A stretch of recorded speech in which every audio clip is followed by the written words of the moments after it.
Je suis Farouk Guidir, je suis rédacteur en chef web du quotidien algérien Al-Khabar.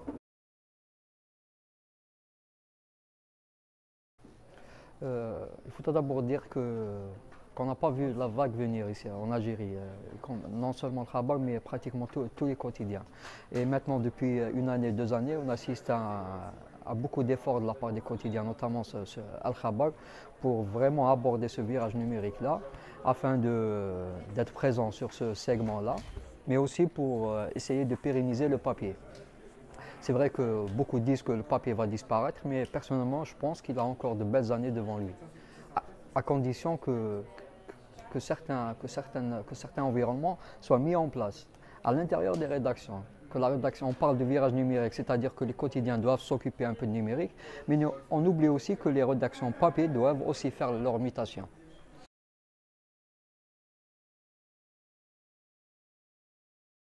Ce n'est pas une chaîne privée algérienne. Vis-à-vis de la loi, c'est une chaîne privée étrangère.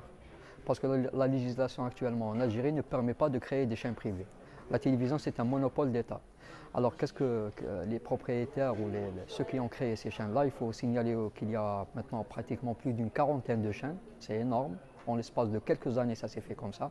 Du néant presque, on est passé à 45 chaînes.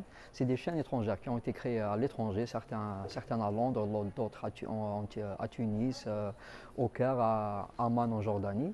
Elles émettent de là-bas via le satellite, généralement c'est le Nightsat, et elles ont des bureaux en Algérie. Elles sont tolérées. 5 seulement ont des agréments de la part du ministère de la Communication. Les autres, elles sont tolérées. Elles n'ont pas vraiment l'accréditation pour créer des bureaux en Algérie.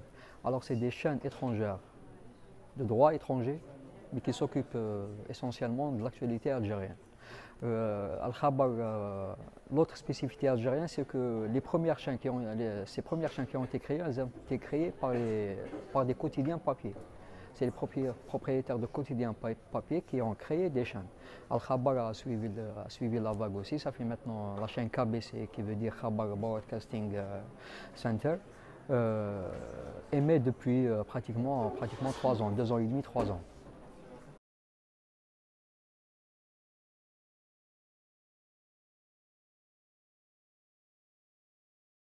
Oui, c'était une décision regrettable. Il faut pas, même si les autorités algériennes considèrent que le monde a fait offense au président de la République, il y a mille et une autres façons de répondre à cette offense-là, si elle est avérée bien sûr.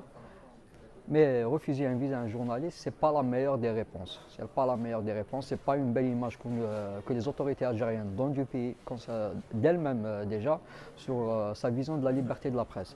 La liberté de la presse en Algérie, ce qu'il faut savoir, c'est que ce n'est pas aussi simple de faire son travail de journaliste. Ça, c'est vrai. Il y a un degré de liberté par rapport à d'autres. Si on se limite seulement aux pays arabes, comparé à d'autres pays arabes, on a une marge assez importante de liberté de la presse, mais il existe des pressions. Les autorités algériennes